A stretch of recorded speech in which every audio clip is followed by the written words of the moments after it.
Do this once and toxic people will never disrespect you again. Stoicism begins here. You sit alone in the half-light before dawn, the kind of hour when the world has not yet begun its demands, and your mind is still honest with itself. The memory returns uninvited, as it always does. The casual dismissal in someone's voice, the way they spoke over you as if your words carried no weight, the subtle smirk that said you were smaller than the space you occupy. It was not the first time, and if nothing changes, it will not be the last. You feel the familiar tightening behind the ribs, the heat that rises without permission, the sudden urge to answer, to prove, to make them see. But you have answered before. You have explained, defended, withdrawn, even laughed it off. None of it stopped the next occurrence. The disrespect keeps returning because something in you keeps meeting it halfway. This is the quiet truth most people never name aloud. We train others how to treat us not by what we say in the moment of conflict, but by what we allow the moment to mean inside us long after it has passed. You carry the insult home. You replay it while washing dishes, while walking, while trying to sleep. You assign it power it never earned. You let it become evidence against your own worth. And every time you do this, you hand the other person a key to your inner house. They do not even have to knock again. The door stays ajar because you left it that way. The title of this address is not a promise of endless techniques or daily rituals. It points to something far simpler and far harder. One deliberate act performed completely and without reservation, after which the pattern of disrespect from toxic people ends not because they suddenly become wise, but because you cease to be the kind of ground in which their behavior can take root. One act, not repeated, not practiced for weeks. Once, and the field is changed forever. Imagine the moment it arrives again. The words land. The glance cuts. The body reacts exactly as it always has. Pulse quickens, shoulders tighten, the ancient animal inside prepares for fight or flight. This reaction is not your fault, it is older than reason. But what follows the reaction is entirely yours. Most of us immediately begin the second act. We interpret. We translate the external event into an internal verdict. This means I am not respected. This means I must assert myself. This means I have failed to command authority. The verdict feels necessary, even righteous. Yet it is the verdict, not the original slight, that keeps the wound open and bleeding for hours, days, sometimes years. The single act is this: in the space between the event and the verdict, you refuse consent, not with drama, not with a speech or a cold stare. You simply do not grant the other person's disorder any authority over your self-estimation. You observe the impulse to react, you feel its full heat, and then you withhold permission for it to become a story about who you are. The disrespect remains their action. It never becomes your definition. This refusal is not indifference. Indifference is a mask worn by those still secretly bleeding. This is something cleaner, a radical ownership of the only territory that is truly yours, the boundary of your own mind. Marcus, in the private pages he never meant for us to read, kept reminding himself that nothing outside his own judgment could harm him. He was not speaking of physical safety. He was speaking of the one place where a human being remains sovereign, even when the body is chained. You are not chained, yet you have lived as though you were, letting every careless word from another person walk straight into the center of your peace and rearrange the furniture. When you perform this act once completely, without half measures, the machinery of disrespect loses its partner. Toxic people do not continue investing energy in a game where no one plays the opposing side.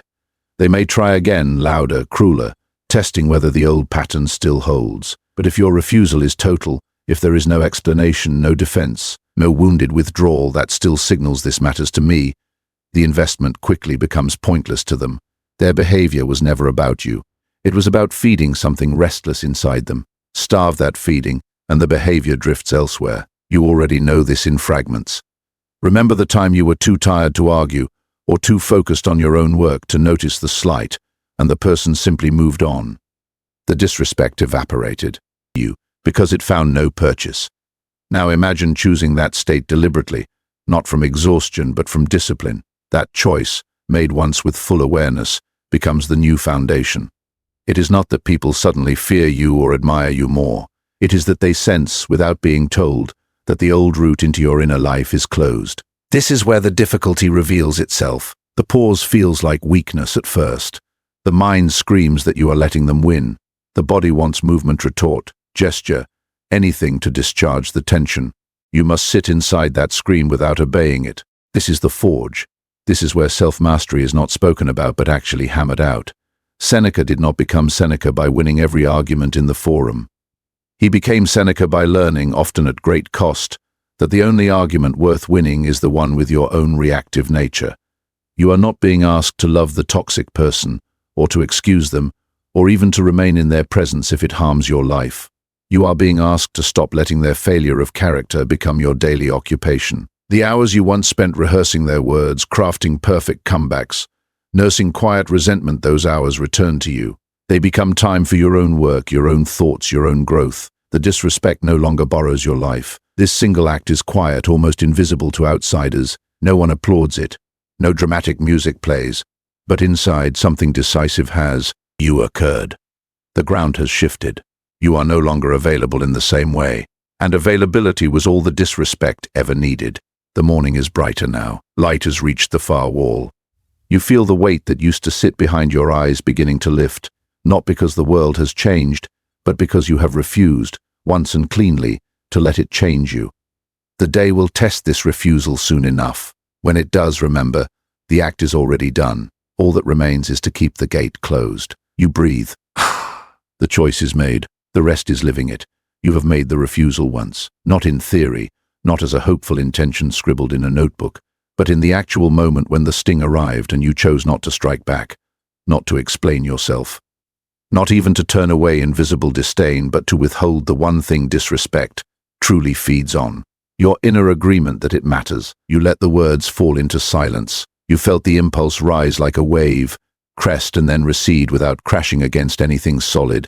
In that single, deliberate non-action, the ground beneath the pattern cracked. Most people never reach this point because they mistake reaction for strength and restraint for defeat.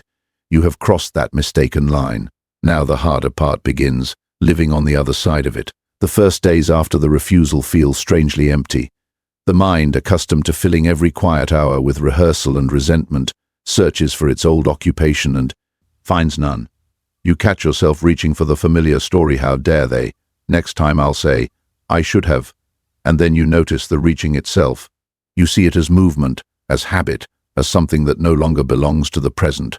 This noticing is not comfortable. It is like waking from a long fever dream only to realize the fever was partly self-induced. The discomfort is proof the change is real. Disrespect does not vanish from the world because you refused it once. People remain as they are, some careless, some wounded, some deliberately cruel. What changes is the ecology around you. When a plant finds no soil, no water, no light, it withers. Disrespect was thriving because your attention, your emotional investment, your repeated inner ratification gave it fertile ground. Remove that and it starves. Not overnight, not without a few desperate attempts to regain purchase, but inevitably, you will notice the attempts. Someone who once provoked easily now speaks more sharply, lingers longer on the slight, waits for the old cue. Their escalation is not confidence, it is panic. The mechanism that used to guarantee a response, your response is malfunctioning. They sense the absence without understanding it. In their confusion, they may accuse you of arrogance, of being cold, of changing. These accusations are the death throes of the old dynamic. Do not answer them. Answering would be to reopen the door you have only just closed. This is where discipline becomes not a concept but a daily texture of life. You must guard the boundary you have established not with walls of anger or sarcasm, but with the steady, almost boring consistency of non-engagement. Seneca spoke of the wise man as one who is the same in all circumstances, not because nothing touches him, but because he refuses to let anything alter his judgment of himself. You are not yet that man in full. Few ever are. But you have begun the imitation of him, and imitation when it is serious becomes nature over time. There will be moments of doubt. Late at night or in the middle of an ordinary task, the question will surface. Was I right to stay silent? Did I let them win? The doubt is honest. It deserves to be met honestly. Ask yourself, what would winning have looked like? A clever retort that left them speechless. A display of wounded dignity that forced an apology. Even if those things had happened, and they rarely do, the victory would have been temporary, borrowed from their willingness to play along next time. True victory is not in changing their behavior through force or persuasion. True victory is in no longer needing their behavior to change in order for you to remain undisturbed. This is delayed gratification in its purest, least glamorous form. You forego the immediate discharge of tension, the raised voice, the cutting reply, the dramatic exit for the slower, deeper reward of an unbreached inner life, the temptation to trade that long reward for short-term relief. Will return many times. Each time it returns, you will feel the old pull. And each time you choose restraint over relief, the pull weakens. Not because you are becoming numb, but because you are becoming more yourself, less a collection of reflexes, more a deliberate presence. You begin to see others differently. The toxic person is no longer an enemy to be defeated or a puzzle to be solved. They are simply a person acting from their own disorder. Their words, once weapons aimed at your core, now glance off like rain on stone. You do not hate the rain, you do not argue with it. You simply continue walking. This shift in seeing is not sentimental kindness. It is clarity. Hatred requires energy. Pity requires energy. Indifference, properly understood, requires none. It is the natural state when nothing false has been allowed to attach. Your relationships, even the difficult ones, start to sort themselves without effort. Those who valued you only for the reactions they could provoke drift away, seeking easier targets. Those capable of real connection remain, often deepening because the noise has been cleared. You have more presence to give where it matters. Time once lost to rumination returns. Attention once scattered returns. The small, ordinary hours of your life begin to feel like your own again. Yet none of this happens because the world has become gentler. It happens because you have become more exacting with what you allow to enter the precinct of your mind. The refusal was the gate closing. What follows is learning to live with the gate closed and still walk freely in the world. The days lengthen. Encounters come and go. Some carry the old potential for disrespect, most do not. You meet them all from the same place. Present, aware, unhurried. The impulse to react still arises, it is human, but it no longer commands. It passes like a cloud across the face of the sun. You note it, you let it pass. And in the letting you confirm once more the act you performed. It was not a performance. It was a decision. And decisions, when they are final, reshape everything that comes after. You are not finished. The test is ongoing. But the foundation is laid. The ground no longer yields. What was once a battlefield is now simply terrain you walk across, neither hostile nor conquered, just yours to traverse without unnecessary weight. Breathe. The light is steady now. The doubt still whispers, but its voice is thinner. Keep walking. The refusal holds. You walk now on ground that no longer gives way so easily. The refusal has been made not as a dramatic declaration, but as a quiet, irrevocable boundary drawn in the only place where boundaries can truly hold. Inside your own judgment. Weeks have passed since that first deliberate non-response. The initial emptiness has settled into something steadier, almost ordinary. Yet ordinary in a way you have never known before. Mornings arrive without the low hum of yesterday's slight still echoing in your chest. Tasks, you complete themselves without the background tax of mental rehearsal. Sleep comes cleaner. These are not rewards you chase. They are the natural consequence of no longer renting out space in your mind to people who never paid rent. The world, however, does not applaud this change. It barely notices. The toxic person or people may have quieted for a time, drifting toward more responsive targets, but new ones appear. Life is generous with opportunities for disrespect. It arrives in small packages and large ones alike. A colleague's offhand comment in a meeting. A family member's familiar pattern of belittling under the guise of concern. A stranger's rudeness on the street. Each carries the same potential to reopen the old wound if you allow the old mechanism to restart. The test is no longer whether you can refuse once, it is whether the refusal was truly once, or whether it was only a pause before the return of habit. This is the precise place where most attempts at self-mastery falter. The single act was clean, decisive, almost noble in its simplicity. Living it day after day is neither clean nor dramatic. It is repetitive. It is boring. It demands you meet the same impulse again and again, not with fresh inspiration, but with the same plain discipline. You feel the sting. You notice the story forming. This means, I should, how can they? And again you withhold consent. Not because it feels powerful this time, but because you have already decided it has no power unless you grant it. The decision was made once. The maintenance is continuous. Seneca described anger as a brief madness. He might have said the same of wounded pride, of the compulsion to defend one's image, of the need to be seen as untouchable. Each of these is a temporary insanity that feels eternal while it lasts. The refusal interrupts that insanity at its root, not by suppressing the feeling. Suppression only stores it for later explosion, But by refusing to let the feeling dictate the verdict, you allow the madness to rise, you watch it crest, and you let it pass without giving it language or action. In time, the crest grows lower, the rise slower. Eventually, the wave barely disturbs the surface. This lowering is self-awareness in motion. You begin to see patterns you once took for granted as personality, how quickly certain tones trigger the old tightening, how specific people become reliable signals for inner disturbance, how your own history has furnished the mind with ready-made interpretations. This is just like when, I always get treated this way. These are not flaws to be ashamed of, they are material. The disciplined mind uses them not for self-pity but for precision. You learn exactly where the boundary is weakest, and you reinforce it there not with force, but with repeated, calm non-engagement. Each reinforcement is small, each is invisible to others. Together they become unbreakable. Your attention, once divided between the world and the echo chamber of you, past slights returns to a single point. You listen more carefully to what is actually being said, not to what it implies about you. You speak when it serves purpose, not when it serves defense. You act from intention rather than reaction.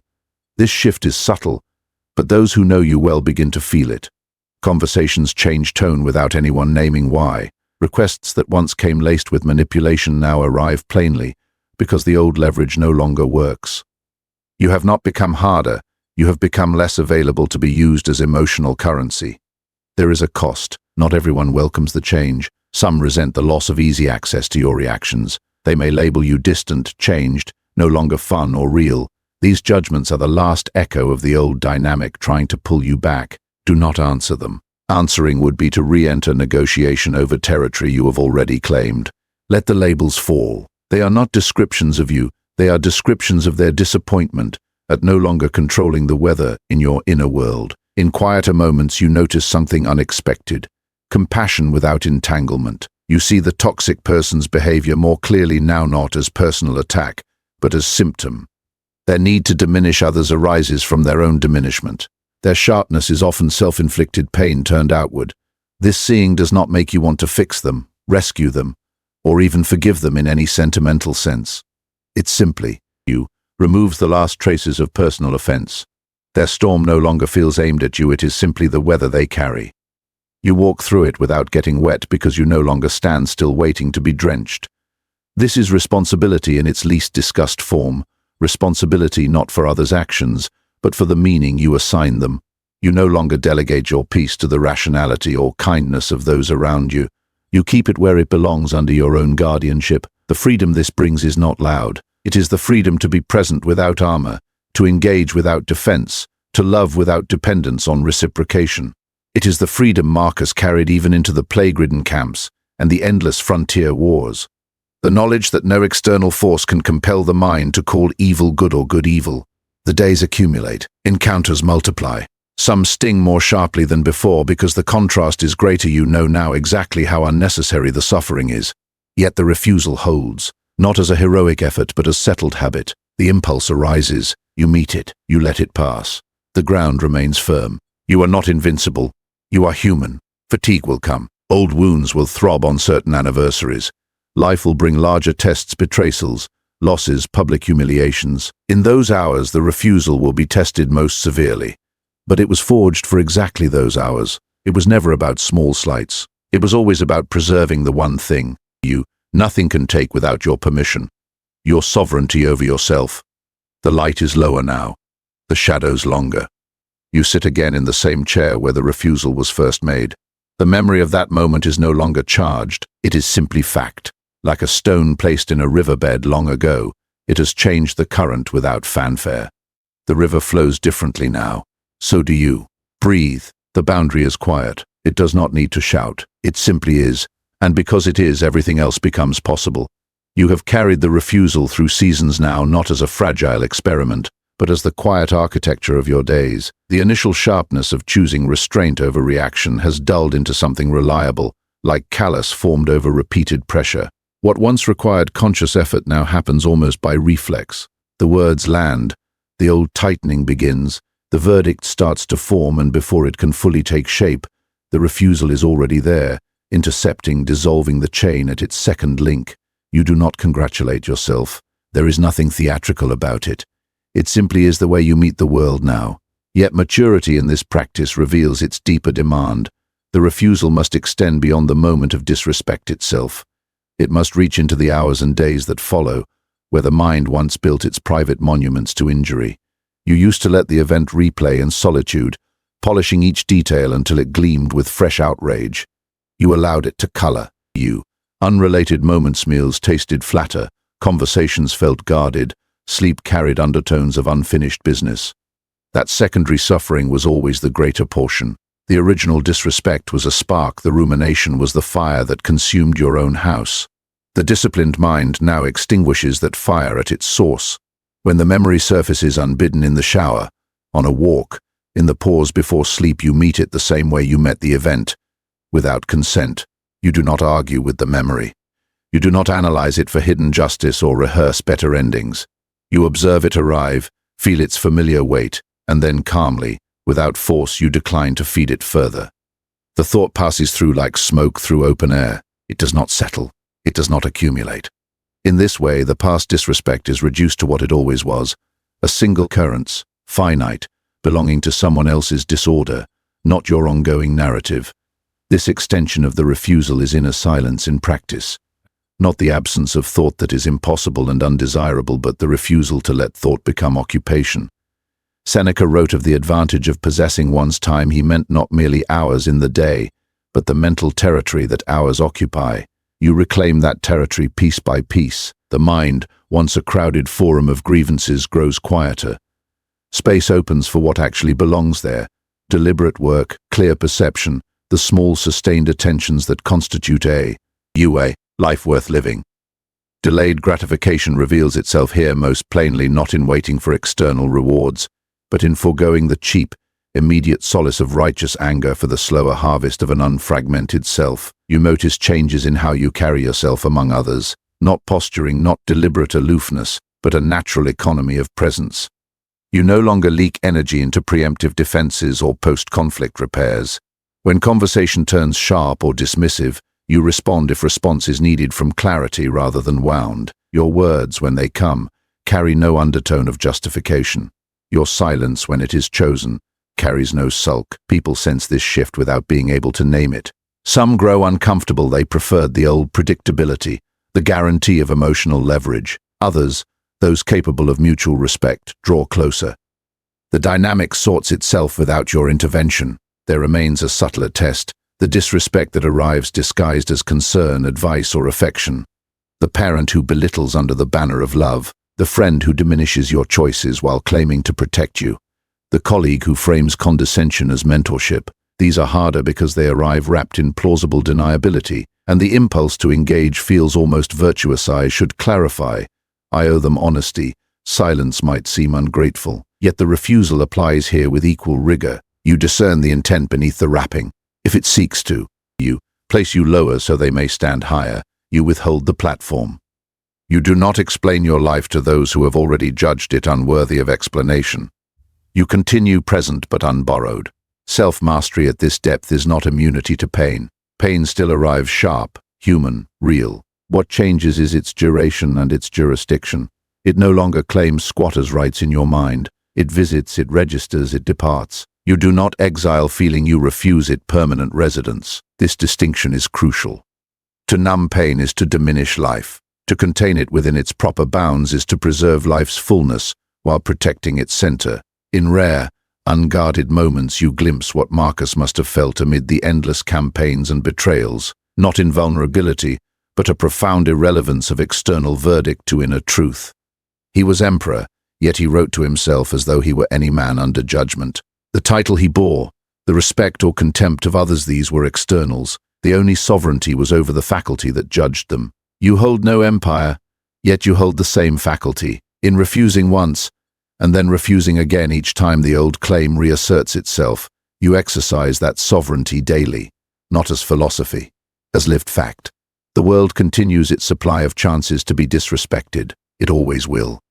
What matters now is not the supply, but your refusal to meet it with demand. You no longer require others to behave differently for your equilibrium to hold. Their chaos remains theirs. Your order remains yours.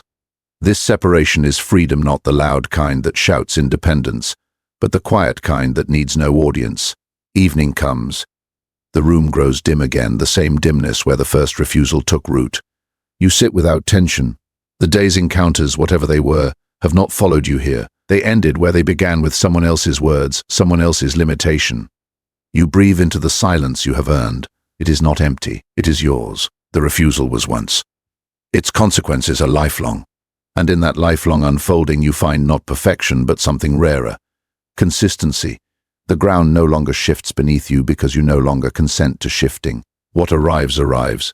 What passes, passes. You remain. Steady, present, sovereign in the only kingdom that cannot be invaded without your invitation. Rest now. Tomorrow will bring its own measure. You meet it as you are. No longer available for what was never yours to carry. You have lived long enough with the refusal now that it no longer feels like an act at all. It has become the baseline, the way breath happens without instruction, the way the heart beats without consultation. The single choice you made in that first unguarded moment has rippled outward until the ripples reached every shore of your inner life. What began as deliberate restraint has settled into something deeper. Identity. You are no longer the person who used to meet you. Disrespect with explanation, defense, or quiet injury. That version of you existed once, carried its burdens faithfully, learned its lessons at considerable cost, but it no longer governs. A quieter sovereign has taken its place. In this final unfolding, the deepest test arrives not from without, but from within. The world will always offer disrespect, subtle, overt, accidental, intentional. You meet it now without the old tremor. The body still registers the insult, the pulse quickens for a breath or two. The mind notes the familiar shape of the old verdict forming at the edge of awareness, and then nothing. No permission granted, no story constructed, no territory ceded. The event remains external, finite, belonging to its source. You continue, not because you have conquered feeling, but because you have placed feeling in its proper hierarchy. Servant, never master. This placement is self-mastery in its mature form. Not the absence of impulse, but the refusal to let impulse rule. Not the erasure of pain, but the refusal to let pain rewrite truth. Marcus carried this through decades of plague, betrayal, endless obligation, never pretending the burdens did not exist, only refusing to let them define the one thing no emperor or enemy could touch, the reasoned soul. You carry no crown, yet the principle is identical. The refusal you performed once was the declaration of that sovereignty. Every day since has been the quiet enforcement of it. There is no arrival point, no final certification. Life does not issue diplomas in inner freedom. What you have instead is consistency, a steady alignment between what you know to be true and how you meet the moment. When disrespect comes now, it finds no echo chamber waiting. It finds only calm observation, measured response, if any is warranted, and swift return to what actually matters. The hours once lost to rumination are yours again. They fill with work that has meaning, with attention given freely to those who deserve it, with the small disciplines that compound into a life of substance rather than reaction. You see others more clearly too, not with judgment, but with the dispassionate clarity that comes from no longer needing them to validate you. The toxic person is recognized for what they are, someone still enslaved to their own disordered judgments, still seeking in others the control they cannot find in themselves. Their behavior no longer surprises or wounds because it no longer implicates you. You do not hate them. You do not pity them in any sentimental way. You simply see. And in seeing without entanglement, you preserve your own capacity for genuine connection where it is possible. The greatest fruit of this practice is not invulnerability, it is availability. You become available truly to the present moment, to beauty noticed without distraction, to kindness received without suspicion, to difficulty met without the extra weight of past grievances. This availability is freedom in its plainest. You sense the freedom to live without unnecessary inner taxation. Delayed gratification reaches its culmination here not in waiting for some external prize, but in having already claimed the only prize worth having, an undivided self. There will still be days when the refusal feels effortful. Fatigue, illness, grief, these can thin the boundary temporarily. Old habits whisper louder when strength is low. In those hours, do not berate yourself. Return to the original act. Notice the impulse. Feel its pull, withhold consent. One breath at a time. The muscle remembers. The ground holds. What seemed heroic at first becomes ordinary. What seemed ordinary at first becomes sacred. You sit now in the same dim hour where this began. The room has not changed. The world outside has not changed, yet everything has, not because disrespect has vanished, it never will, but because you have ceased to collaborate with it. The partnership is dissolved. The contract unsigned by you long ago has expired. In this quiet sovereignty, continue. Guard the boundary without guarding your heart. Meet what comes without needing it to be other than it is. Let others carry their chaos, carry only what is yours. Work deliberately. Love without dependence. Observe without possession. And when the next slight arrives, as it will meet it as you have learned to meet everything. Present, restrained, sovereign. The refusal was once. The life it made possible is now. Reflect on this in the silence you have earned. You return to it when the noise of the world grows loud again. The practice is never finished, only faithfully continued. And if this path has served you, if it has brought even a fraction of the clarity it was meant to bring, carry it forward in the only way that honors it, by living it, quietly, consistently, without need of announcement. Built by Stoicism is here when you need to remember, not to teach you anew, but to sit with you in the remembering. Return when the boundary wavers. The work continues. So do you. Breathe. The night is deep. The sovereignty is deeper. Rest in it. Tomorrow waits and you meet it whole.